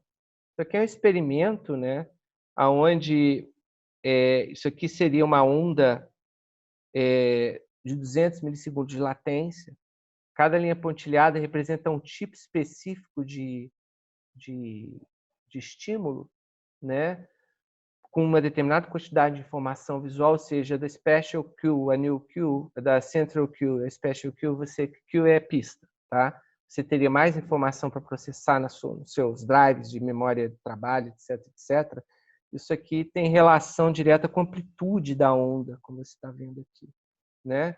Ou seja, mostrando aqui uma codificação da informatividade que existe nessa onda, né, na informação visual através da onda. E depois, quando você tem um alvo, né, isso aqui é um experimento para trabalhar com as dimensões da atenção, alerta, orientação, não importa que seja isso. Nível de alerta, nível de capacidade de orientação espacial, né, mostrando a modulação atencional dessa onda, né? Isso aqui é um potencial evocado somatosensitivo, né? Que é exatamente gravando a atividade cerebral aqui, né? Com de nervos periféricos. Isso aqui ainda é muito usado, né? A eletroneuromiografia é um exame que se faz de potencial evocado somatosensitivo. Porque se você tiver, por exemplo, uma N9, que ela é produzida pelo seu plexo braquial aqui, né? Uma N13, que é produzida pelas células do corno posterior da medula, né? Se você tiver aqui uma N9 normal, uma N13 lascada, com tudo para cima lascado, você está localizando uma lesão, né, nas raízes dorsais, né, naquele membro. Né? Se você tem já uma N9 ruim, você já está detectando uma lesão periférica.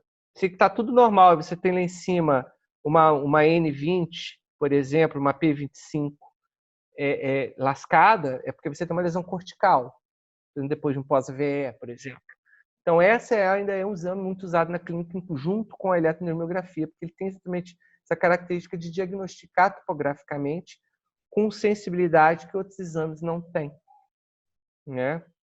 Esses aqui são os potenciais evocados auditivos de tronco cerebral, que também são muito usados na clínica ainda, né? Principalmente para diagnosticar surdez. Sim, né? Isso aqui seria o padrão de ondas, das ondas do potencial evocado, produzidas por um clique, um estímulo sonoro bem simplório, né?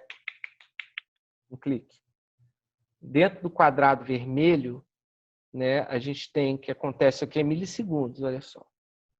Isso aqui você vê que é uma escala logarítmica, né, gente? Né? Começa no 1 e termina no 500 milissegundos. São as ondas de resposta do tronco ao córtex do estímulo sonoro, né? Você tem aqui na janelinha dos primeiros 10 milissegundos, ou seja, 10 milissegundos é 1/100º de segundo, um conjunto de ondas, né, que são a resposta dos neurônios dos núcleos do tronco, da ponte e do mesencéfalo. Aqueles núcleos têm aqueles mapinhas coloridos. Lembra que eu falei que o sistema auditivo é o sistema mais complexo a nível de tronco?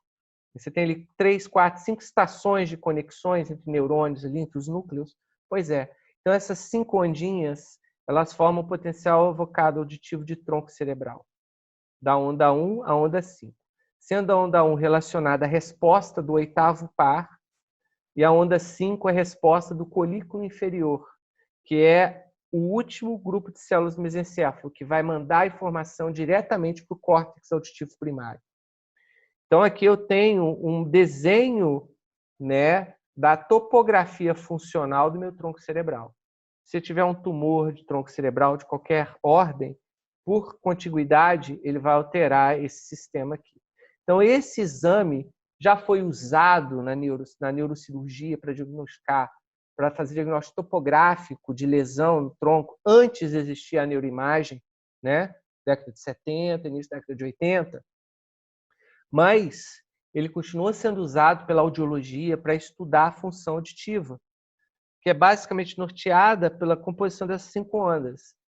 Se eu tiver, por exemplo, uma lesão de tronco, que está me fazendo ficar surdo, eu vou ter um padrão de alteração. Se eu tiver uma lesão de tímpano, eu vou ter um padrão. Se eu tiver uma lesão de cóclea, de órgão coclear, eu vou ter um outro padrão. Por isso que eu estou mostrando esses exames que estão relacionados diretamente com os processos sensoriais que nós estudamos. A gente vai estudar exames cognitivos, quando a gente vai falar das cognições, eu vou continuar falando de potenciais evocados agora até o fim do curso, né? Então, a gente tem aqui um padrão típico. Por exemplo, se você quer fazer o que a gente chama de audiometria por potencial de tronco cerebral, BERA, é um exame que eu já fiz muito na Fiocruz de paciente. Você tem um neném de 1 ano. O neném não vai responder se está ouvindo, se não está ouvindo. Um neném de 4 meses. Esse sistema, você já nasce com ele maduro, ele já nasce pronto. Na verdade, ele está pronto no 5º a 6º mês de gestação. Então, os neném recém-nascidos, já viram falar do teste da orelhinha? É exatamente a detecção dessa onda 5 aqui, ó, que é com um aparelho especial que funciona à beira do leito, né? Então, o que você faz? Você detecta, pela presença da onda 5, se a criança tem ou não tem resposta sensorial naquela orelha. Aí você vai fazer um potencial evocado, mais complexo, né? Aqui é de um artigo que eu publiquei, que eu estudei potencial evocado de tronco cerebral em criança com microcefalia pela Zika, mostrando que esses potenciais são normais nas crianças com microcefalia. São todos aqui potenciais que as crianças com microcefalia estão normais. Mas, às vezes eu falo, a gente analisa mais latência do que amplitude, porque a amplitude varia muito, latência não varia nada, né, de pessoa para pessoa, se varia porque não é artefato do exame. Então, esses exames estão completamente normais, e nesse artigo publicado na Neurology, em 2018, a gente advoga, a partir da normalidade do tronco cerebral das crianças microcefálicas, a gente faz uma especulação, que está até saindo num livro do King College agora, que as alterações da própria microcefalia são puramente telecefálicas, que acontecem numa fase pós-proliferação, ou seja, na 12ª semana de gestação, 16ª, é quando o córtex está se organizando, né? Então, ou seja, é um processo da migração, da disrupção da formação cortical e da migração neuronal, né? Isso é uma tese que está tendo muita ressonância, e a gente fez trabalho de tronco, e agora a gente está também acabando um trabalho com potenciais evocados cognitivos, mostrando que eles existem nessas crianças. É um trabalho muito legal. A gente vai submeter para Neurology também. Devemos submeter essa semana aí. Então, esses são potenciais evocados de tronco encefálico. Aqui está o exame que a gente faz com as criancinhas. Isso aqui é um output de um exame. Isso aqui eu vou variando a intensidade de decibéis de estímulo sonoro. Isso aqui, obviamente, não é a foto dessa criancinha do meu laboratório. Isso aqui eu peguei para colocar aqui, né? E a partir que essa densidade em decibéis, que é a medida de som, ela diminui, eu vou observando o comportamento da onda. E ela tem que ter exatamente esse comportamento assim, ó. Ela tem que diminuir numa escala linear, acompanhando a redução do som, né? Isso aqui foi gravado numa criança de meses de idade. Eu posso ver se a criança tem um limiar, descobrir limiar auditivo, ela escuta a partir de 17 decibéis na orelha direita, 19 na orelha esquerda, observando essa onda 5. Você vê que a partir a 70 decibéis observa todos os componentes, né? Da 1 a 5, né? Isso aqui é nervo oitavo par. Aqui eu tenho prometiatividade do núcleo coclear, não é onda 2. A onda 3 provavelmente já é projeção, leminisco, né? Já chama transição ponto mesencefálica, até a onda 7, a onda 5, que é alto do mesencéfalo, que é basicamente colículo superior, leminisco, final do leminisco lateral. Então, isso aqui eu consigo detectar muito bem essas ondas com essa intensidade de estímulo, mas eu vou reduzindo a intensidade, hoje já não são mais tão detectáveis. Ou seja, para eu estudar a topografia funcional do tronco, eu tenho que usar essa intensidade. Mas vocês notam que uma onda sobrevive até 30 decibéis, e até menos, até 15, 20 decibéis ela aparece. Que é onda 5, que é que eu uso para fazer um estudo de audiometria. Eu posso fazer isso usando frequências específicas. Estímulos. Para poder identificar a presença dessa onda, né, em determinadas faixas de frequência. Eu posso fazer até um diagnóstico da faixa da minha cóclea, do meu órgão de corte que está lesado, né? Por exemplo, geralmente essas lesões são proximais, que fazem com que as crianças percam a acessibilidade para sons mais agudos, se elas forem mais distais. Existem alguns tipos de doenças que causam lesões mais distais, vão perder sons mais graves, de 500 a 1000 Hz, que são sons da voz humana. Então, aí vocês até fazem um diagnóstico. Falam, olha, Ele tem lesão numa faixa de frequências da voz humana, então ele vai ter dificuldade de aprendizado de linguagem, por exemplo, mas não é surdo. Então, esse tipo de exame a gente pode fazer com relativa facilidade. Não é difícil. Mas eu fiz aqui, dei aqui um viés clínico para vocês. Mas isso tudo é usado em pesquisa. Quando eu quero, por exemplo, ver, posso achar uma posição relacionada ao evento, por exemplo, do cheirinho do frango que está me esperando ali na cozinha. E eu agora vou comê-lo. Né? Esse aqui é um desfecho da percepção como processo criativo. O que vocês estão vendo aí? Vocês estão vendo um triângulo, mas não existe triângulo aí. Esse é chamado triângulo de Kansas. Isso é você constrói um percept lá no seu master map, né?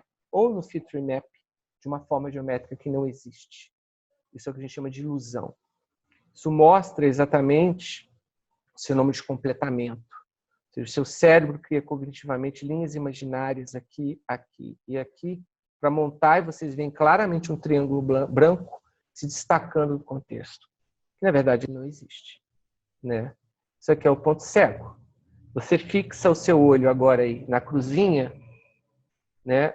Você fixa o seu olho, por exemplo, se a cruzinha está à direita, então fixa o olho esquerdo, a fóvea na cruzinha, aproxima e afasta da tela.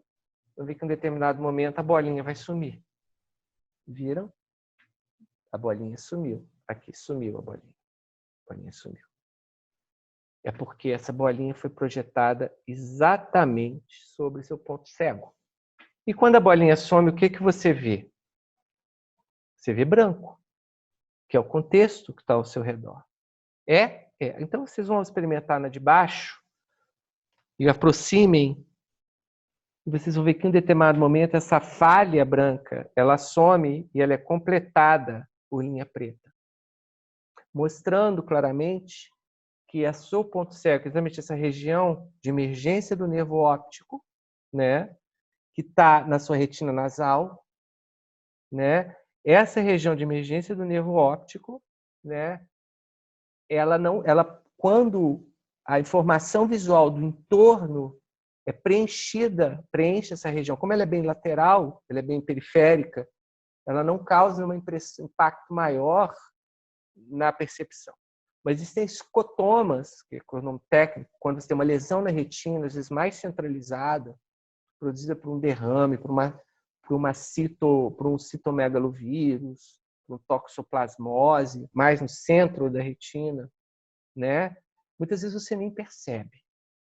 Se você tiver, por exemplo, uma lesão na retina inferior, você não percebe que você tem uma lesão, um buraco, às vezes pegando 20% da área da retina. Mas você está andando, você vive tropeçando. Por quê? Porque você não está recebendo informação visual. A sua consciência foi enganada porque aquela região de falha na recepção retiniana foi preenchida por informações do entorno lá no seu córtex visual primário. Isso é uma função do córtex primário. Ou seja, essa ilusão acontece lá. Eu não sei se eu tenho ilusão, aqui é a mesma coisa. Vocês tapam o olho, olhem só, olhem para a cruz vermelha e aproximem e afastem a tela até vocês notarem que esse buraco branco é preenchido pelo papel de parede. Olha que coisa mais louca e sofisticada, né? Olha essa imagem. Padrões de cor dando ilusão de movimento. Ou seja, seu córtex temporal parietal, occipito parietal, agora essa área MT, está disparando os neurônios, acreditando que tem movimento que não existe. Essa sensação de movimento é causada pelas suas microsacadas. Seus micromovimentos oculares que você não percebe, eles se sobrepõem a esse tipo de padrão de cor e de forma, dando a ilusão de movimento. Né? Parece mágica, mas não. Isso é um processo de ilusão. Né?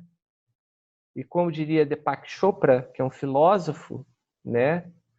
Nós não podemos ficar fixos na realidade física. Né? Não existe uma percepção simples de mundo. Só há muitos caminhos para interpretar as visões de mundos que são dadas pelo nosso sistema nervoso, né? Sobre um ambiente específico da nossa existência planetária. Então, essa aula é uma aula filosoficamente muito carregada, porque ela mostra para a gente exatamente o limite, a natureza da nossa percepção, né, e o limite dela e o que significa, se não mais uma interpretação da realidade. A gente volta lá para o primeiro slide dessa aula. Então, terminamos a aula de percepção. Eu vou parar de gravar agora para vocês poderem falar mal de mim. Tá bom? Muito bem. Aula finita.